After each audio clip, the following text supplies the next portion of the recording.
It's time to get all your Star Wars news in a single file. From Fantatrax TV, this is Good Morning Tatooine! Good morning, Tatooine, indeed. We're back once again with our usual weekly recap of all this week's Star Wars news. So what have we got in store this week? First up, we're going to be having a look at the Hasbro exclusive reveal we had on fantatrax.com of Tala in her Imperial officer outfit. And we'll have a look at everything Obi-Wan Wednesdays with Funko and Hasbro bringing the goods this week. Marvel released their September solids. Visions coming to the Star Wars comic line. Hasbro again in the news with their reveals for Walmart Comic Con. And Lego Star Wars Summer Vacation released its first teaser with the trailer coming this coming week. Taika Waititi as well has been talking about the future of Star Wars. We'll be having a little look at that as well. And talking about summer vacations, there's Neil Livesey there as well, on his way, Paphos Airport. That's nice. Nice and warm there, almost warm like the UK has been. And my guest this week, from fantatrax.com, Mr. Mark Newbold. Hello, Brian. How are you? I'm very good. How's life treating you?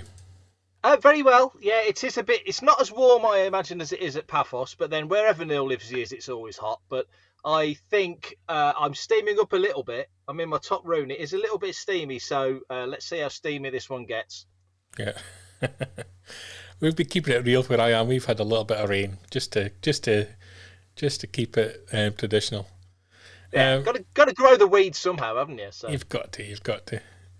Let's kick straight into the news. And first news item was exclusive over on fantatrax.com that we had and was revealing the Hasbro Tala Imperial officer figure coming out spring next year at $24.99 US. What was your take on this figure, Mark?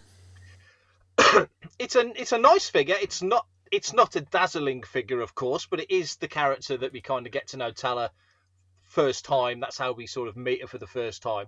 And I noticed Matt's in the chat. Hello, Matt. You know, one of those characters that almost an army builder character, because it's almost generic enough that you could use it as other sort of characters as well. I see Dave there saying peg warmer. There is something about it that could point towards that. And anybody that's watched Obi-Wan Kenobi, of course, her fate is already sealed, sadly. But it is what it is. Hopefully they'll release a version of her later uniform, you know, when she's on the base on Jabeam. But yeah, we were, of course, as always, thrilled to bits to get a reveal. And fingers crossed there'll be more reveals coming this week on Fantatrax ahead of the final, I think, Obi-Wan Wednesday, which is funny enough on Wednesday. It is. And sadly, she died this week as well. Spoiler. Bit late saying spoiler there, but blood splattered Imperial officer might work. Yeah, yeah, she proved why they, how those thermal detonators work. Certainly, it was a good way to go. I thought for a character to make a sacrifice, I know we're slipping away from the from the figure for a moment, but for the character to do what she did, I thought it was a good way to go out and heroic. Took one for the cause. So I'd like to think that would make the figure a little bit more attractive. But yeah, it's probably not going to be on anyone's top 10 list of the year. But again, it is what it is. It's the Imperial officer, so. Showing my ignorance of the Hasbro line, is there much in the way of Imperial officers in the line? I can't think of too many. Not a huge amount. And I think I think they're almost, and again, guys like Dave Middleton and Matt, they'll know better than me about figures, but I think they're generic enough that, if you do a General Veers, is there a need to do an Admiral Ozzel? You know what I mean? It's that sort of thing. And as I say, they're not the most attractive characters to buy. I mean, even back in the day, when they released the original run, you just got an Imperial Commander. Yeah. There's a few Piet Veers hacks, but they've all got different looks. I kind of dig the Imperial officer uniform, but yeah, that's maybe just my taste. That's just your management. That's your management style coming through. You just like seeing them get choked. Yeah, I think that's the way. That's the way to operate. We talked Obi-Wan Wednesdays. Funko and Hasbro were the sort of key participants this past week. Let's first up have a look at what Funko had and available for pre-order. Kaylin, is it? How do we say this? Kaylin Roken. Yeah, I would go with that until Pablo Hidalgo or Leland Chi tells us it's Kawan or something. It's certainly Roken. Yeah. There's going to be some phraseology around that first name that until we have it spoken audibly somewhere, we'll always get it wrong. But yeah, it's a decent enough figure and he's an interesting enough character. Excuse me, that's probably how you pronounce it. It's Roken. It's almost a well-timed cough there. Thank you. Yeah. Again, he's not going to blow the roof off anything, but decent character. And so far, we haven't seen Chapter 6 yet. So far, he's alive, so maybe he'll make it out of the back end of the show. Dave's not impressed with that one either. He reckons that's another peg warmer.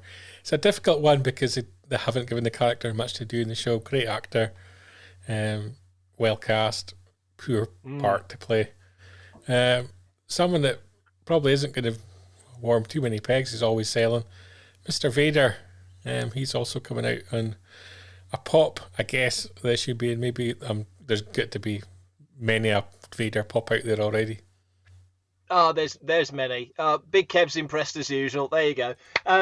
It's another Vader. It's obviously the focus on this particular one is the red lenses, which of course we've seen before in prior Star Wars programming. He said, waggling the air quotes, but there are subtle differences. Costumers like Phil Parker, who's in the conversation, costumers like Phil and my co-host on Making Tracks, Mark Mulcaster, they'll know the difference between all of these subtle differences, but they really are subtle differences. So, but if you can get away with it, then why wouldn't you? Yeah. Hasbro, meanwhile, first up for Obi-Wan Wednesday, they had the Purge Trooper. It's going to be available only at Walmart, which probably means it'll be available to all sort of toy shops in the UK. Tends to be how it works. Yeah, I do like this figure. I think it's a cool looking figure, and not an army builder per se, because there doesn't seem to be a huge amount of them. But if you want to start getting a bit of a squad together, it is one of those figures, and there are plenty of them that you could buy more than once. And as the years have gone on, you see multiple iterations of armor. You think back to the OT, it was stormtroopers, sandtroopers, snow troopers, biker scouts, TIE fighter pilots, AT-ST drivers. Pretty much that was it. Now every new show gives you a different tweak on classic armor, and this is another one, but it is a very attractive figure and it looks great in that box. And next up for Obi-Wan Wednesday was Vader again in the vintage collection line, in the 3 3/4 inch scale. This is nice, isn't it? This looks the part, and they've done such a good job, I think, with the vintage collection. Excuse me, changing the letterbox, the logo box, just to clearly show where we are and what show it's from, but it still contains that consistency or maintains that consistency of design. So they've done a good job on that. Behind a plastic bubble, enjoy it while it's there. And Vader does look great. I do like this one. I think I might be hopping on this one, I think. And a line that I know very little of coming up last, the Mission Fleet line, and what's termed as the T-47 airspeeder. I'm still going to call it a snow speeder, and I know I'll get hell for that, but that's what it is. It's a snow speeder, and that's what it will remain. Yeah, I like the Mission Fleet series. I've got a few just sort of bobbled into the collection over time, and they're cute. I mean, Galactic Heroes is the old range that people sort of will think of more when they think of this, but these are more posable and more malleable. The ships are really nicely designed, and I think back to there was back in the sort of the Marvel Empire to Jedi run, you saw airspeeders, the Toby Dala storyline, and this reminds me of that. It's given me sort of old school vibes of that. Of course, it's a snow speeder. They refitted them for half, as we know, but I think this could sell pretty well. It's a neat looking ship, and yeah, it's a tweak on a classic. And you're also getting a little silly Stark in there as well. Well, that makes it worthwhile just there, doesn't it? Yeah, absolutely. That breakthrough character. Absolutely.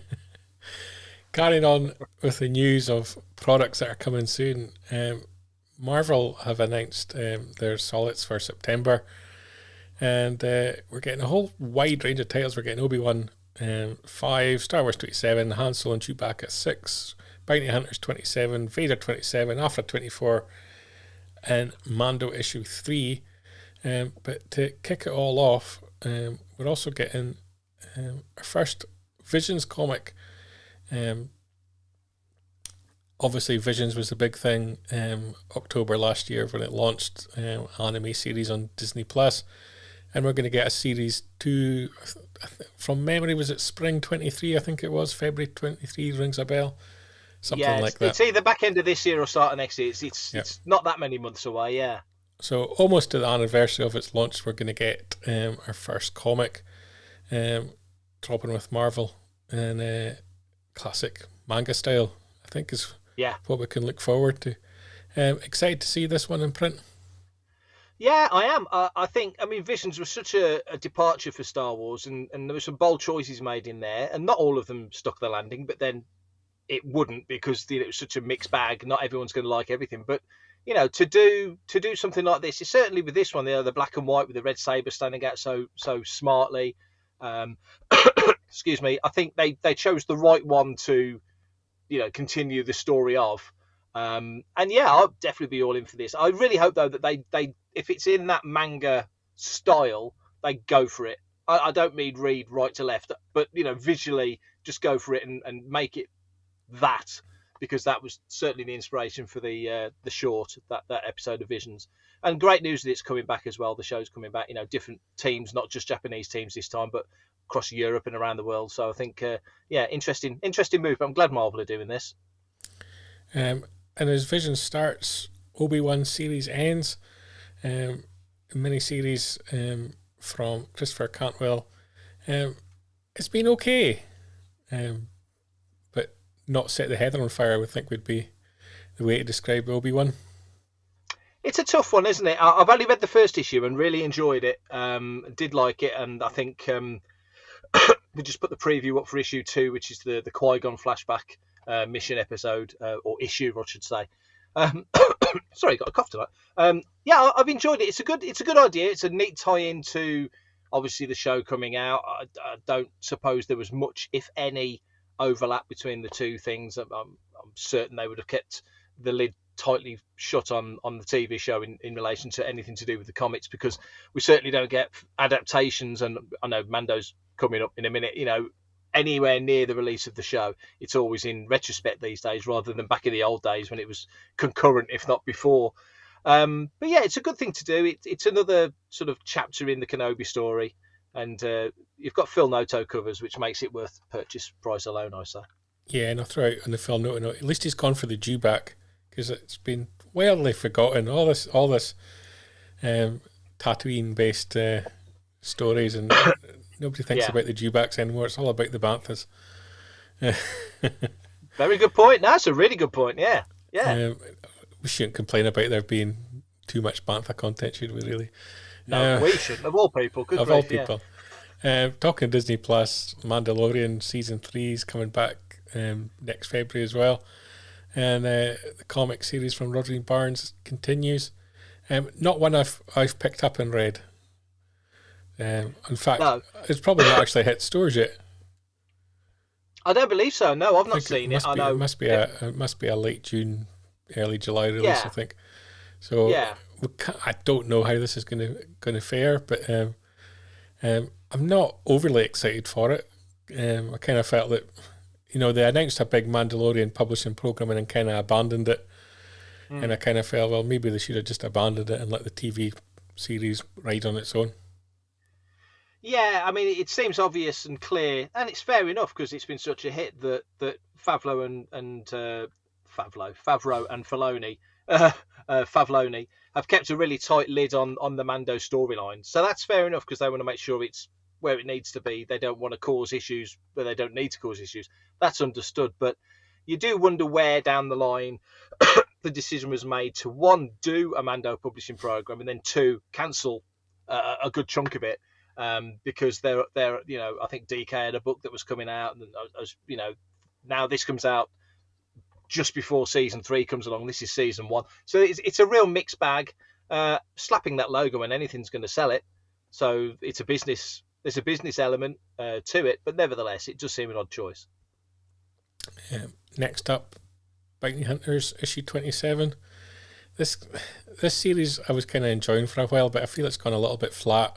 It's maybe overrun its time, and it's maybe needs to head towards a conclusion, I think. It's a tough one because I'm a few issues behind on my reading pile, so I'm probably 3 or 4 issues behind this, but I've really enjoyed everything I've read so far. The Crimson Dawn storyline just seems to have been not ignored, but it's whereas the previous War of the Bounty Hunters was everywhere. Everyone was talking about it. It was very prevalent in your face. The Crimson Reign rather storyline doesn't seem to be, and Bounty Hunters obviously folds into that like they all do. But yeah, there's been a lot of moving parts in Bounty Hunters, and it's got that very 90s old school style about it, which I really enjoy. The lost decade of Star Wars, as I think Dave Tree has referred to it as that, for a long time. So it's one of those sort of throwback feel comics, and I like that. But I get what you're saying. Maybe a tweak or a change, a quite a significant sort of change of focus. Maybe put the focus on a different bounty hunter rather than Valance. Just change it up a little bit. Yeah, I get what you're saying, but I'm still enjoying it. Also reaching issue 27 is the Star Wars mainline as well.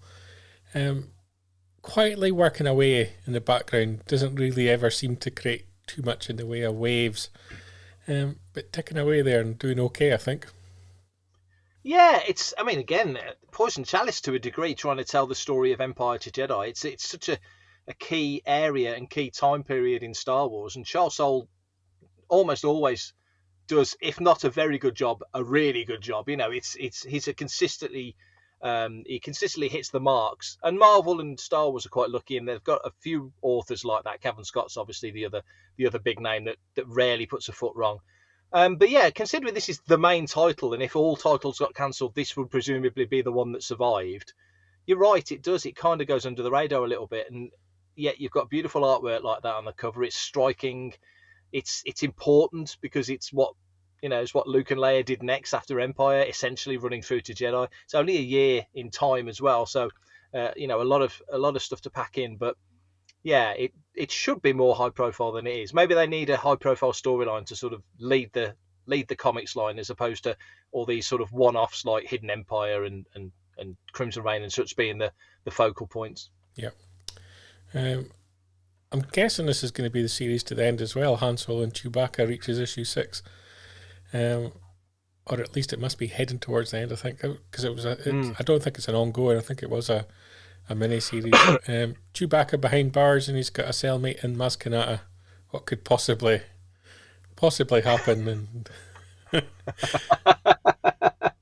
when I said about it being steamy earlier on, maybe this is where it really gets steamy. I don't know. Little furballs. I don't know. I mean, I anything with Solo and Chewie, I'm into it. I'm going to enjoy it because it's those guys. Careful. I know, and delay on the line. But it's and again, it's another Phil Noto cover, which is worth the price of admission alone. But I'm glad they've done this, and I think there should be more. I'm hoping once Shadow of the Sith has come out, and we kind of put 2 feet into that time period, that there's stories of Han and Chewie in that sort of era, and we can sort of start moving beyond Jedi. And sort of moving into a new sort of storytelling era, because you've got that massive gap obviously between the trilogies. Let's sort of start mining that as well. Yeah. What does Phil mean by that? I don't know. Well, I wasn't even going to mention it. Nah. Dr. Aphra issue 24. Her adventure along with Sana Starros continues. I have to admit, I've kind of lost interest a little bit in this series, especially since they've kind of teamed it up with Sana. It just hasn't worked for me.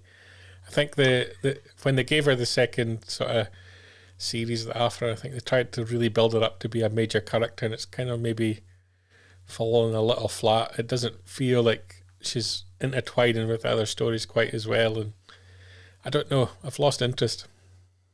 Yeah, it's a weird one with Aphra. When it's good, it's really good, and when it's not, it's very kind of samey. And I enjoy the character, and I like the cheekiness of her and the sass of her, but it is kind of rinse and repeat sometimes. The artwork's nice to look at, and all the production side of it is great. But it just, again, it's kind of missing. There's one little ingredient that's not quite there. Not quite sure what it is. But I don't feel now, if you'd have asked me 2 years ago, I'd have said, oh, yeah, Dr. Aphra, she'll turn up in the next live action thing. Right now, I don't quite see that happening.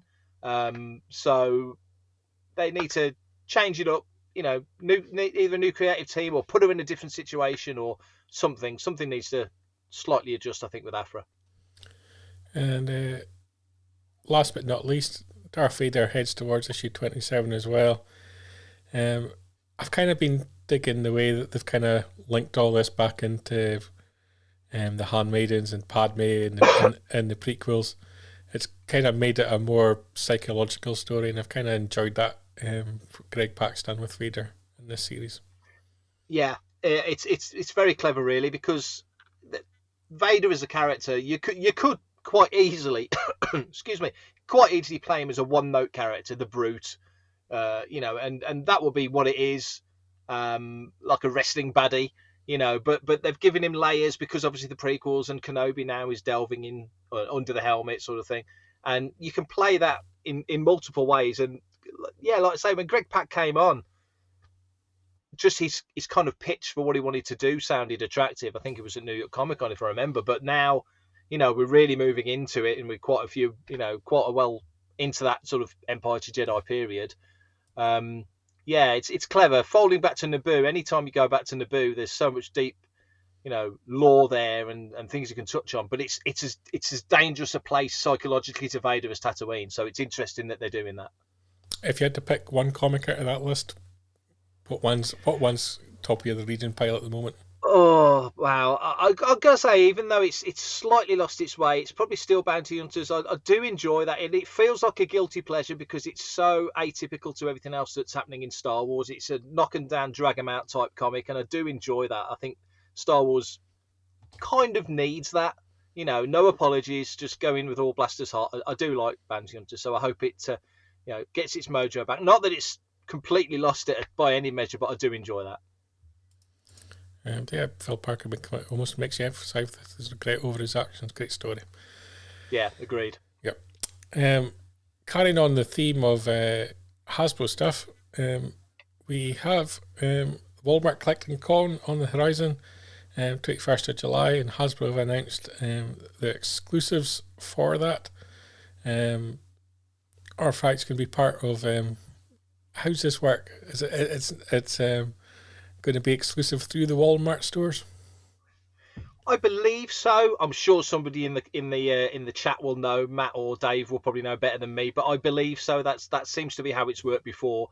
Well, Walmart Collecticon, I think it's online. I believe it's online. It's like an online branding rather than a con. There we go. Yeah. So first figure is going to be part of that is One Jack from Obi-Wan Kenobi series, which I think a lot of people will be happy with because it's a nice looking figure.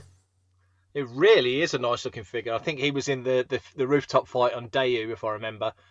He's one of the bounty hunters going after the guys. Yeah, it's a really attractive looking figure, and we've seen some cool looking droids in Mando and Book of Boba, and now this. I love the bandolier, the red bandolier as well. So yeah, that's a really nice looking figure. That may tempt me. Somebody who doesn't buy all the Black Series, that's probably going to swing me towards picking that up. But that's a really good looking figure. And the other figure in the range was the Purge Trooper as well. Yeah.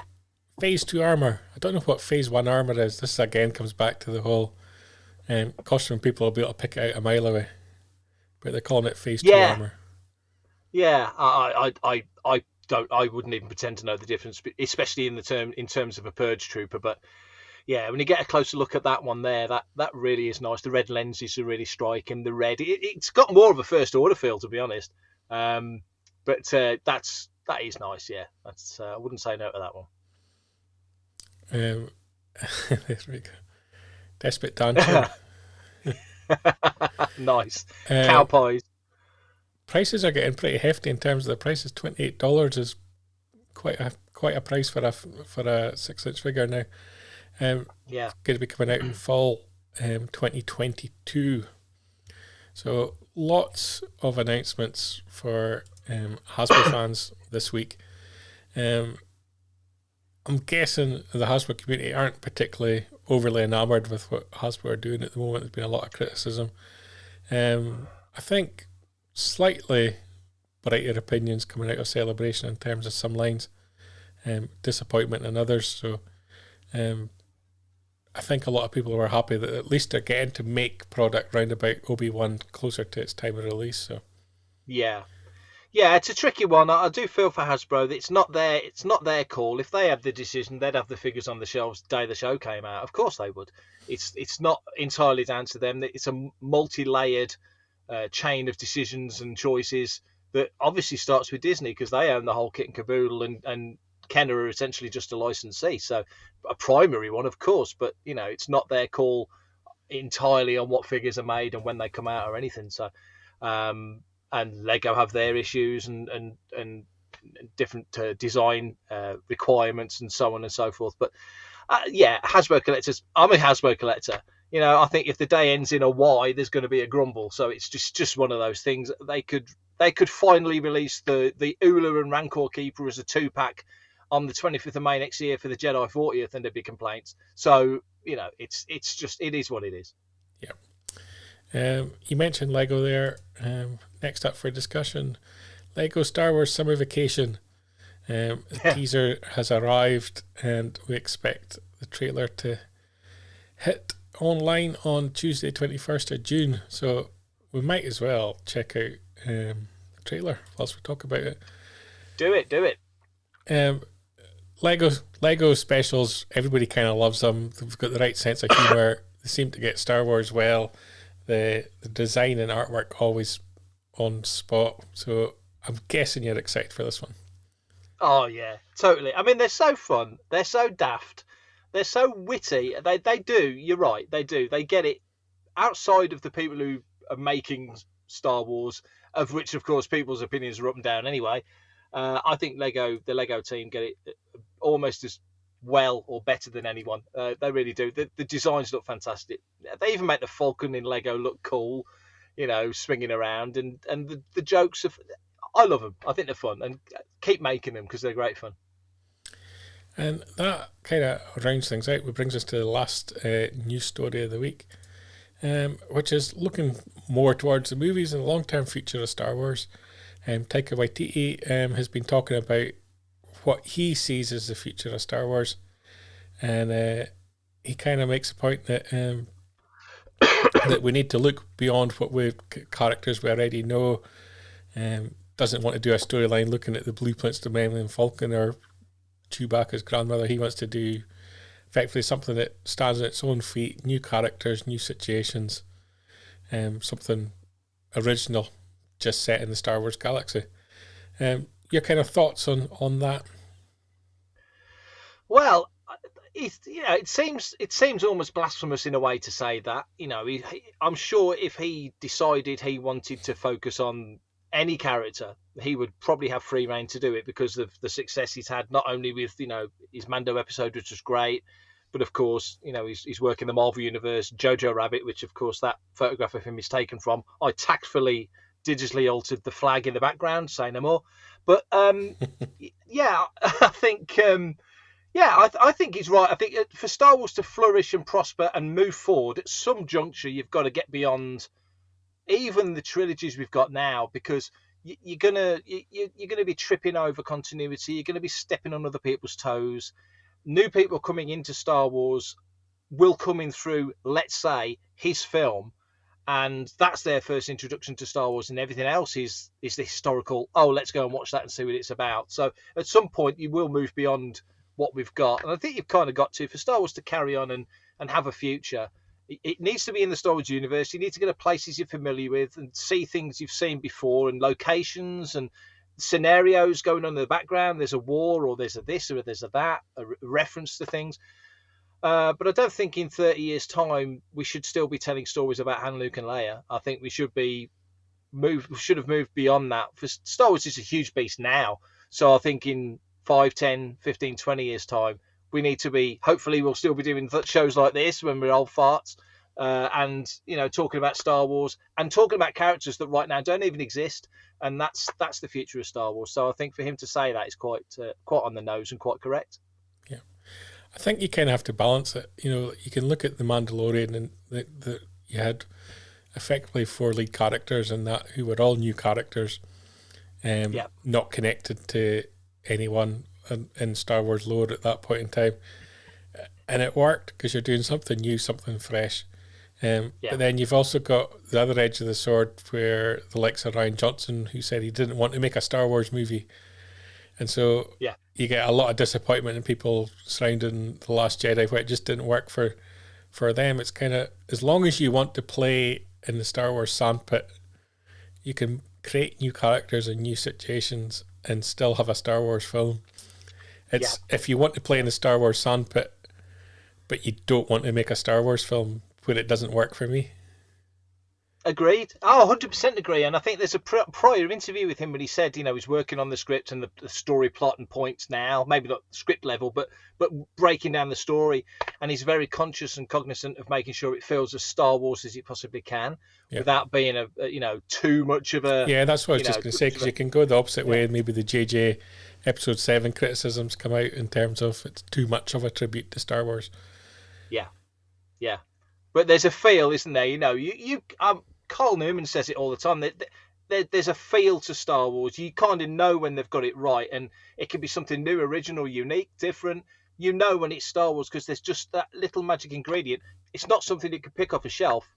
Paul McCartney always said, if I knew how to write a Beatles song, I couldn't write a Beatles song. Spielberg said the same about directing. So there's a bit of magic in the air. But when they get it right, and we've seen moments on all of the Star Wars television now, of course, they're all using familiar characters, but when they get it right, it gets you on the edge of your seat. It gets you online going, oh my goodness, how amazing was that? And that's kind of what Taika needs to aim for. But if he brings in completely fresh characters and builds it, so many shows now go for the heartstrings without earning a single beat of emotion, and characters pass and die and move on or whatever, and you really don't give a crap because you don't know them, you've not lived with them, there's no history of them. If he can make it work to the degree that, let's say, Rogue One did, when by the end of Rogue One, most of those characters didn't make it out of the show, and you cared. If he can do something like that with the characters, I'm not saying they need to die, I'm just saying you need to care about them. You've got to engender that in the audience, that they want to see more. So I think he's a likable guy, and a very deft director. So I think it should work out really well. I think people have to remember as well that before Marvel employed him, when Marvel took him on to do Thor, that was a huge gamble at that time. People were kind of shocked by that appointment. So he hasn't been at the top level for as long as people might imagine, really. No. He's always been on that sort of indie kind of side of things, and when he ventures away from the studio films, he's kind of heads back in that direction. So it's going to be interesting to see what he comes up with, because at this point in time, nobody's even got the slightest inkling of where he's going to go. We've kind of seen a logo, but does the logo really mean anything, or is it just kind of a throwaway kind of? It's the Life of Brian logo, isn't it? Yeah. You know, it doesn't give too much away. I think Marvel have been you make a good point about Marvel. They've been very good at picking directors. Like James Gunn, you sort of thought, well, James Gunn is like horror and then Scooby-Doo and whatever, you know, he's done all these other things. Not somebody you'd initially think, oh, he's going to direct a major tentpole Marvel film.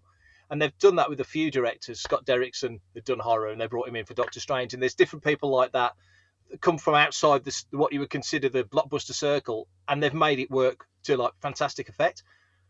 Lucasfilm and Disney haven't quite got that right yet, but what they can be good at doing is they can identify somebody like, I mean, Taika's in the family anyway because of Mando, but you know, you can identify somebody like him.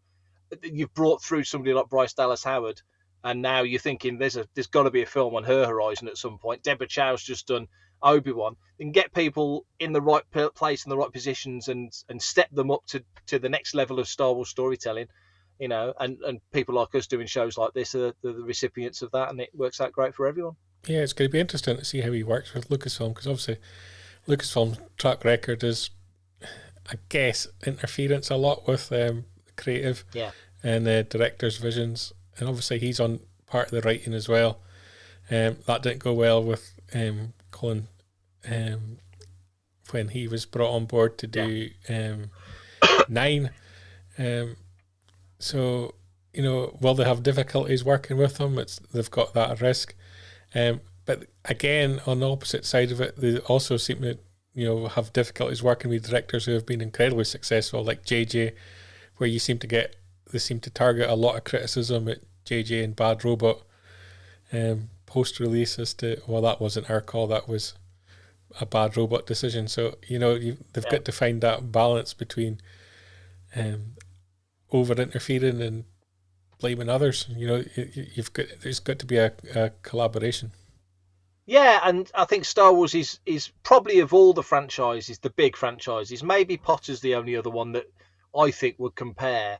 Because you can, with Trek, you can do an alternate universe, mirror universe, whatever. You can really go mad and mix it up with Trek. But with Star Wars, the sandbox is defined, you know, and it's very specific, and you've kind of got to know enough about Star Wars really to step into it. But then once you're in there, you've got to respect the boundaries, and there are boundaries. It's not necessarily story boundaries, although there's plenty, and that's kind of goes back to stepping into a new era and you know, setting a new stall out. But it's still got to feel like Star Wars. There's certain thing, you know, you're not going to suddenly have a director come in and go, that blue swirl of hyperspace, I don't like it. Can we make it green stripes, please? You know, you don't do things like that. There's certain temples that work, and why would you change them? You know, you think back to 77, how many design classics came out of that film? Why mess with a masterpiece? You don't put a moustache on the Mona Lisa, do you? So, you know, you keep it as it is. Another thing in terms of film that they haven't quite achieved, which they are on the television side, is pushing the boundaries of technology as well, which was always something Star Wars did. And we haven't really seen a director take on a Star Wars movie who's really redefined something or really pushed the boundaries on something. So that I've always got in the back of my head, that's something that Lucasfilm and ILM need to be thinking, right, next Star Wars film, what we're bringing to the table that's new, fresh, in terms of a technology and tool that they can aid the storytelling with.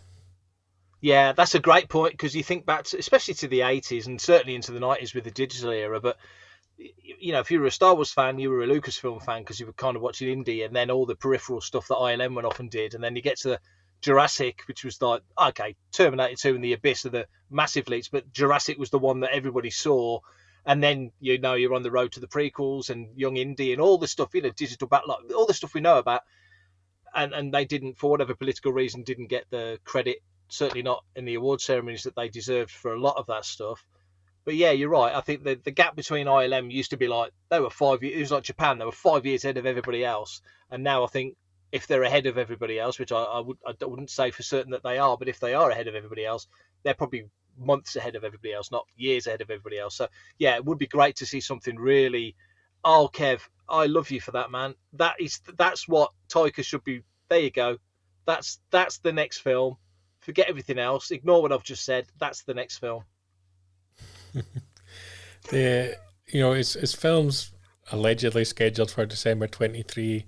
Kathleen Kennedy is still saying that they're looking for something for late 23. It's not going to happen, is it? Unless they make a Bins of Batu movie, in which case it probably would. But no, if they're talking about a 2-hour major blockbuster with visual effects and top line crew, and maybe this is I'm saying this and dismissing it. Maybe you've just said, where's the next massive leap in technology? Maybe the next massive leap is processing power. Maybe they can turn a movie around in 12 months. I mean, as me being snarky about it, but maybe that's the massive leap. So my only thought is if they're seriously going to have a film for 23, Christmas 23, it's going to be an animated film that we just haven't heard about. Yeah, you will get 3 episodes of season 3 Bad Batch stuck together like they did with the Clone Wars and put a bow on it. Yeah. I think that's a great way to cap off this week's news. Mark, thank you for joining me on this show. Pleasure. We're going to be back Thursday evening with another Good Morning Tatooine. We'll be recapping the Obi-Wan Kenobi finale. So please, everyone, join us. We're all going to be looking for your thoughts on the finale and the series as a whole. And keep your eye on fathertracks.com during the week for all the Star Wars news. Coming up on Father Tracks Radio, what have you got, Mark? Oh, I'm glad you led me into that. So Tuesday, it's Making Tracks episode 141. On Wednesday, it's Reaction Chat looking at episode 6 or part 6 of Obi-Wan Kenobi. And on Friday, it's episode 61 of Fantha from Down Under. So we've got a nice busy week at Fantha Tracks Radio. Fantastic. And I'll see you all guys all during the week. See ya.